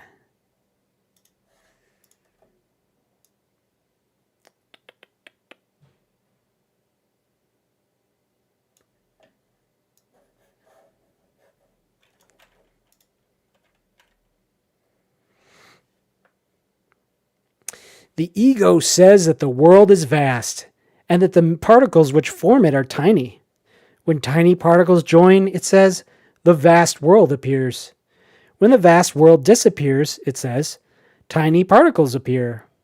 The ego is entranced by all these names and ideas. But the subtle truth is that the world and particle are the same. Neither one vast, neither one tiny. Everything is equal to every other thing. Names and concepts only block your perception of this great oneness. Therefore, it is wise to ignore them. Those who live inside their egos are continually bewildered. They struggle frantically to know whether things are large or small, whether or not there is a purpose to joining or dispersing, whether the universe is blind and mechanical or the divine creation of a conscious being. In reality, there are no grounds for having beliefs or making comments about such things. Look behind them instead, and you will discern the deep, silent, complete truth of the Tao. Embrace it, and your bewilderment vanishes. Yeah, this is it's interesting that this one came up, because having no grounds for beliefs about a divine conscious being. I mean, I disagree with that. But the way that I agree with it is that we need to let go of our concept of God to let God really speak to us. And that's what meditation is. That's what embracing the present moment is. That's what letting go of all of our belief in what is true. And I mean, I think this applies to everybody in this chat. This is kind of the point of this. And you're reminded of this in the Bible over and over.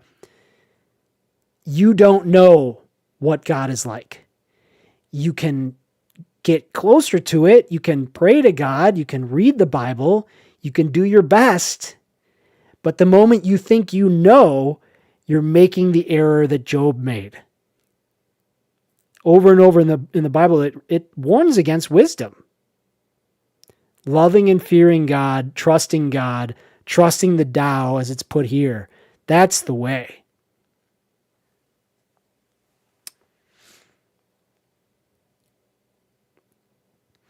Hannah said, Jesus noted your thoughts were as serious as your action. Hate is the same as murder. Right? Yeah. It's amazing how, near-death experiences don't invalidate the Bible. Right? They literally confirm it if you read it correctly. If you understand that this is what the saints were talking about, this is what they were pointing to, is the truths that we find in every single mystical, whatever you want to call it, near-death experiences, people who meditate and attain God realization, as Yogananda puts it, they all report the same ideas, the same story. And that's what's revealed in the Holy Scriptures.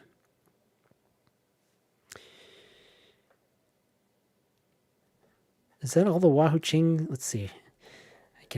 I'm having fun, so I'm going to keep going here. Oh, I can't use that button. I can pull up some more quotes because they're so good. Brainstorm. Come on.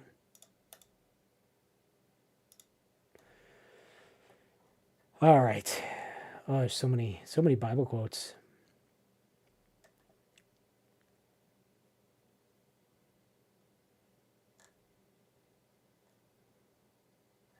Just put these on the screen so you guys can appreciate it.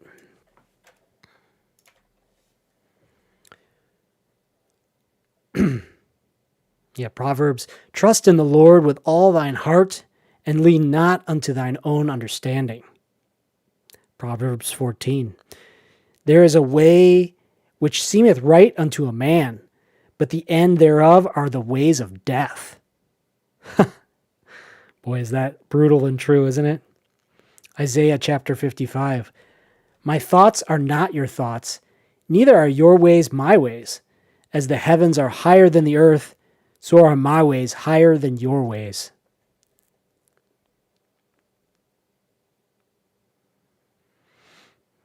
Children know better. We quoted this one. Be still and know that I am God. Notice the order. Thanks, Claude. Right? First, you have to be still. That is to take your hands off. Stop doing anything. Stop thinking anything. Stop being certain or sure. And then God will appear to you.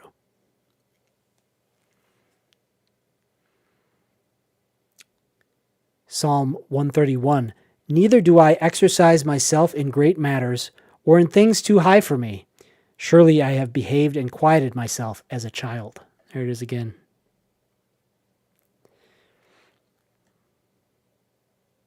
The kingdom of God cometh not with observation, for behold, the kingdom of God is within you. I love it. Is that not a perfect argument for meditation and not trying to analyze your way? Uh-oh. I got disconnected?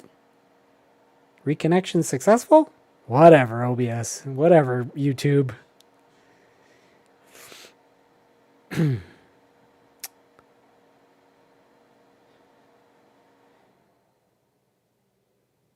John 10 and Psalms 82. Is it not written in your law, I said, ye are gods? Fascinating.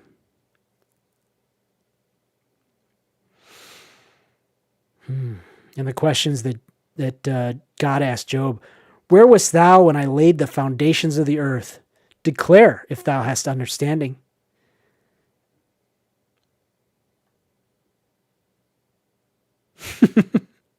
Ecclesiastes, the we don't know shit book, right? And I quoted most of these.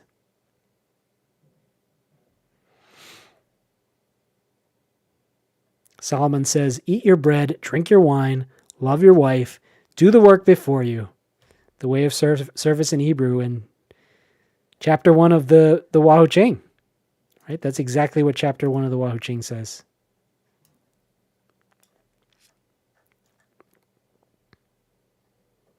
Or is it chapter? Yeah, chapter 1.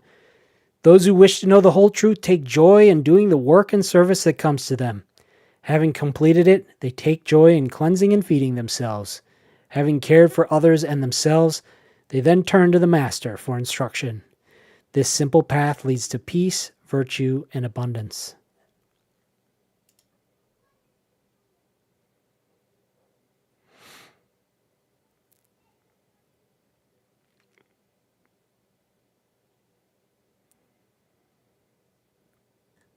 It's like every Tao Te Ching passage is about this. 14, 15, 18, 19, 20, 33, 48, 65, 70, 71, 72, 81. Wahoo Ching 4, 6, 8, 16, 18, 22, 23. You get the point. Oh, Wahoo Ching 3, that's a great one. That's the, well, I'm having too much fun. I don't know if I want to turn it off yet, but let's do number 8. I confess that there is nothing to teach.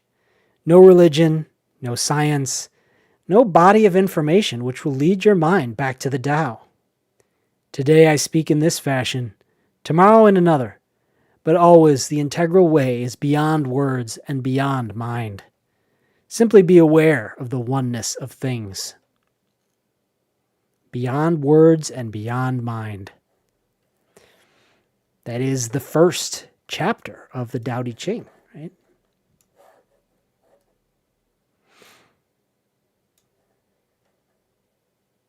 The very first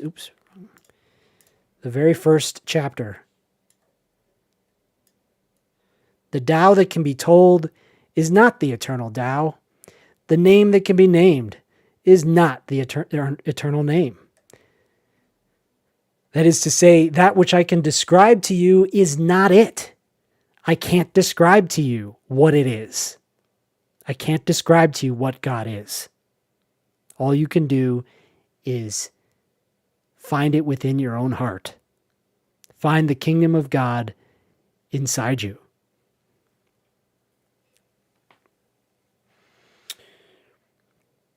Hannah's going. Thanks for joining, Hannah, and thanks for participating. Love you. See you soon. I hope it was a valuable live stream for you. Yale says, my view is that we exist within God. When I say God is one, that means God, one God, but also that he is everything and we exist inside that. Okay, I can agree with that. Story of King Solomon and Ecclesiastes is really interesting, right? 7 says, Proverb 8, wisdom proclaims her own worth. Proverbs 8, I was set up from everlasting, from the beginning, or ever the earth was. Yale's going to bed too. Thanks for joining, Yale. I hope it was useful. Thank you for participating, and love you too, buddy. Let's see. What did I lost my spot.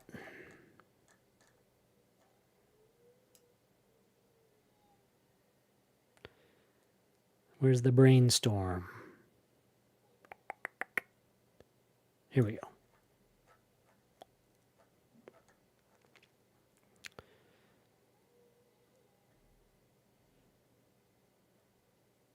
See, what else? What else to share? Is there a good one to close it out on? Yeah, 38. So good. I put this in my Wahoo Ching video. All right, we'll end it on this one. Number 38 on the Wahoo Ching. Why scurry about looking for the truth?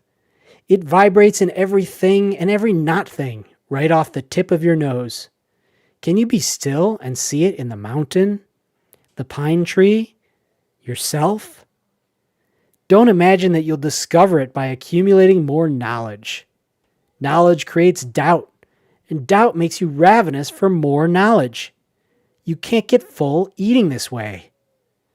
The wise person dines on something more subtle. He eats the understanding that the named was born from the unnamed, that all being flows from non-being, that the describable world emanates from an indescribable source. He finds this subtle truth inside of his own self and becomes completely content. So who can be still and watch the chess game of the world?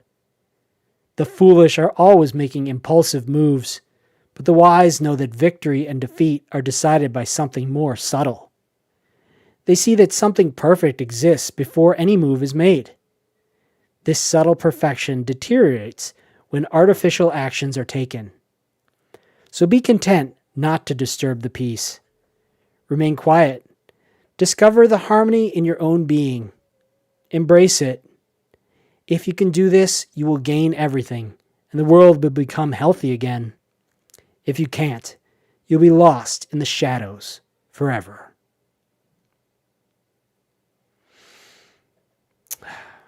So good.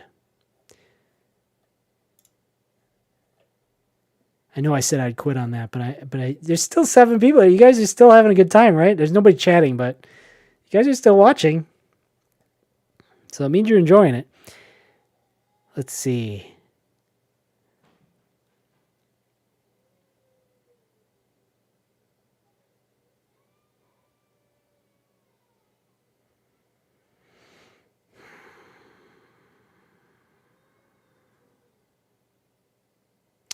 So many good ones. 23, that's my mantra. Number 23.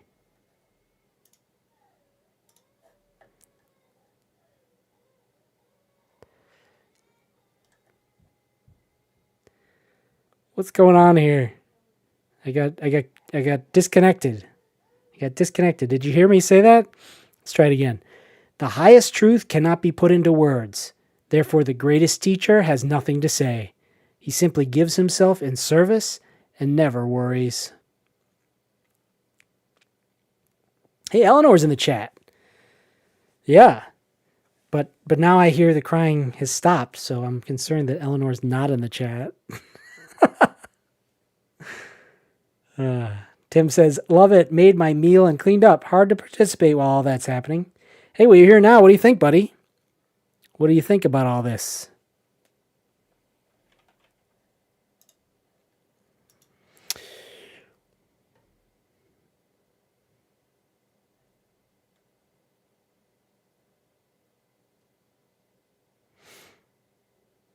I think this is, now's my time to put up the controversial ones. Number 16. Prepare yourself. Most of the world's religions serve only to strengthen attachments to false concepts such as self and other, life and death, heaven and earth, and so on. Those who become entangled in these false ideas are prevented from perceiving the integral oneness. The highest virtue one can exercise is to accept the responsibility of discovering and transmitting the whole truth. Some help others in order to receive blessings and admiration. This is simply meaningless. Some cultivate themselves in part to serve others, in part to serve their own pride. They will understand, at best, half of the truth. But those who improve themselves for the sake of the world, to these, the whole truth of the universe will be revealed. So seek this whole truth Practice it in your daily life and humbly share it with others. You will enter the realm of the divine. The Wahoo Ching is a book about the way of service. So if you can serve the world for the sake of the world, if you can improve yourself for the sake of the rest of the world, then you are truly living as Jesus taught.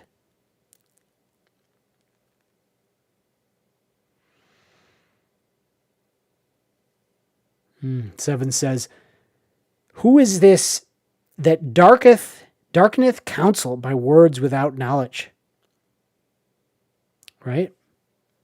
That is, I think you're talking about most religions strengthen attachment to false concepts, right? Words without wisdom, words without knowledge, that's what you get.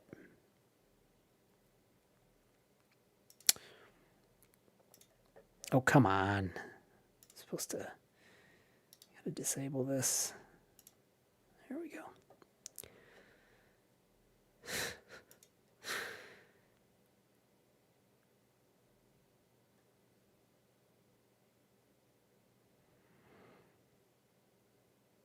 Oh, I love this one. Because this is the reassurance. Even when we're in ignorance, God is still there, right?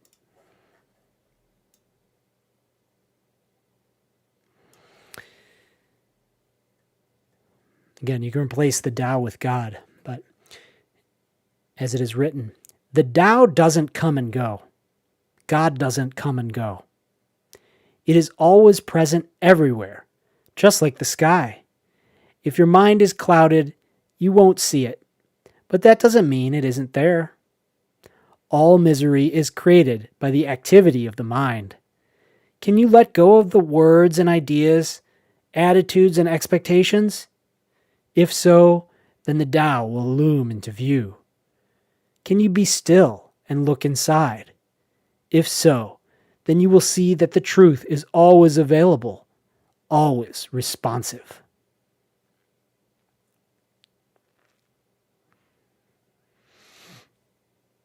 Oh, it's from Job.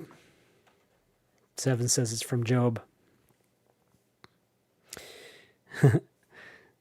So you just said 38, and we just read 38, right? Yeah. So are you talking about the Wahoo Ching or Job 38, Susan? Nice little synchronicity there. It's the same number.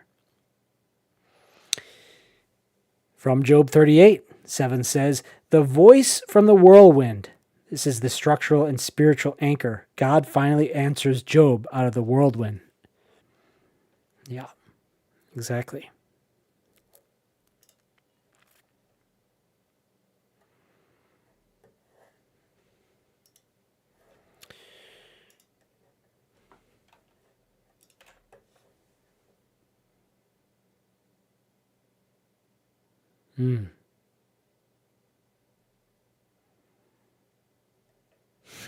Yeah, number 44.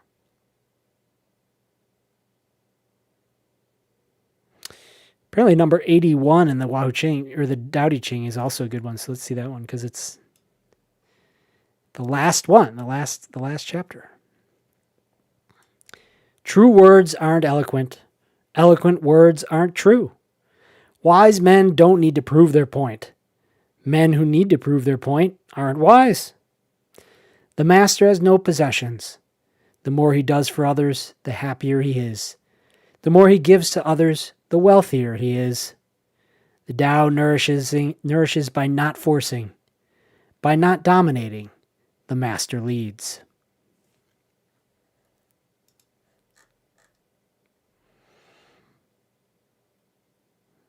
Oh, oh yeah, we already read number 71. The absolute hammer, as Claude put that one in there. Oh yeah, you like Wahoo Ching 38? Yeah. Let's just read these starred ones. Oh yeah, the stop thinking. That one's so good. I quote this one all the time. Because the first line is just that's an absolute hammer. Stop thinking and end your problems. What difference between yes and no? What difference between success and failure? Must you value what others value, avoid what others avoid? How ridiculous.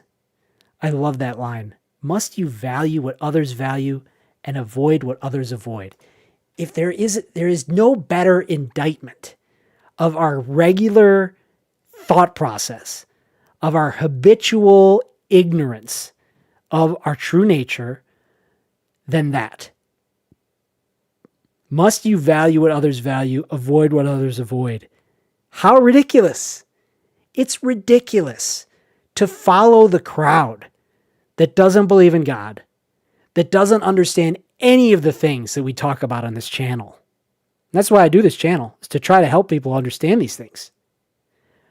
The vast, vast, vast majority of people live their life contrary to these ideas. Following them is ridiculous.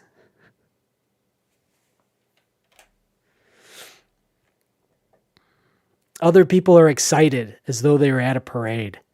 I alone don't care. I alone am expressionless, like an infant before it can smile. Other people have what they need. I alone possess nothing. I alone drift about like someone without a home. I am like an idiot. My mind is so empty. Other people are bright. I alone am dark. Other people are sharper. I alone am dull. Other people have a purpose. I alone don't know. I drift like a wave on the ocean. I blow as aimless as the wind. I am different from ordinary people. I drink from the Great Mother's breasts.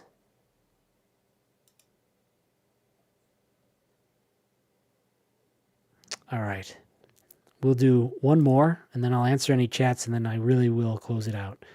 Number, 65. Oh, and one more thing. Okay. We'll do 65, and then I want to show you one more thing. Oh, well, I'll do it now, actually. Right? As he says here, I am like an infant before it can smile. Right? That's just like being like a child that we talked about earlier. That's what the Bible reminds us to do.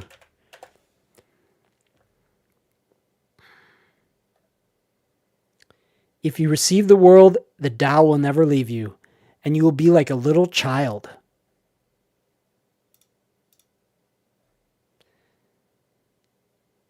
The greatest wisdom seems childish.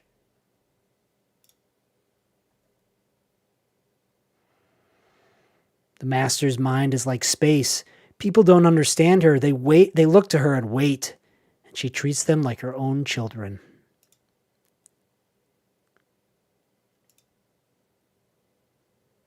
He who is in harmony with the Tao is like a newborn child. Its bones are soft, its muscles are weak, but its grip is powerful. It doesn't know about the union of male and female, yet its penis can stand erect. So intense is its vital power. It can scream its head off all day, yet it never becomes hoarse. So complete is its harmony. The master's power is like this. He lets all things come and go effortlessly without desire. He never expects results, thus he is never disappointed. He is never disappointed, thus his spirit never grows old. And the last one, chapter 65. I think we might have read it already, but we'll read it again.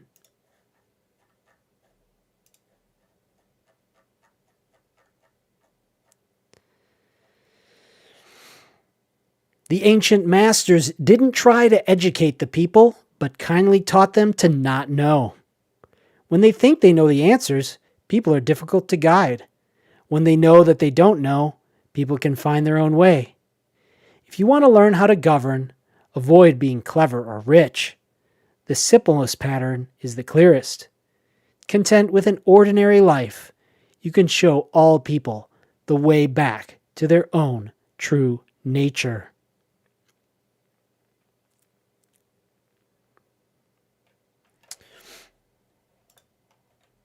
7 says a final chat for us. He says, A triangle can represent different things if it is oriented in different directions. It can symbolize gender based on how it is positioned. Is that in context relating to something? It's true. The triangle is one of the aspects of sacred geometry, which is a whole nother subject. But it's fascinating to know that sacred geometry describes chemical composition formation, atomic structure, and is related to mystical traditions going back through the ages. 7 says the triangle is called a chalice, a cup. When it points downward, some believe it to be a symbol of the Holy Grail. Yeah, and the triangle is, the three aspects of God, the Father, the Son, and the Holy Spirit. And I think that the Tao is the Holy Spirit. But that's a whole different subject. I talked about that in a couple videos. But that's it for me tonight, everybody. I'm Danny with The Way of Service. I love you guys. I'm here live on Tuesdays at 7 p.m. Central Time, talking about what I think is the most interesting and urgent matters, philosophical, spiritual, sharing with you my expertise freely. Like and subscribe, join our Discord, send me an email if you want to do a life coaching session for free. I'm doing it for free. So yeah, let me know if you want my advice on anything. I'm here. I'll chat with you at the Discord, talk to you on the phone, email with you, whatever you want. Looking forward to doing that. That was the original reason that I started this channel, is because I thought I could help people directly. For now, we're doing it live every Tuesday, and I will continue to do this for the foreseeable future. Love you guys. Thank you, Sevens, for saying it's a great show. Love you, buddy, for coming and participating. Like I said, hit the like and subscribe. Put a comment there if you're watching the replay, because I want to know what you think as well. And I'll see you guys next week.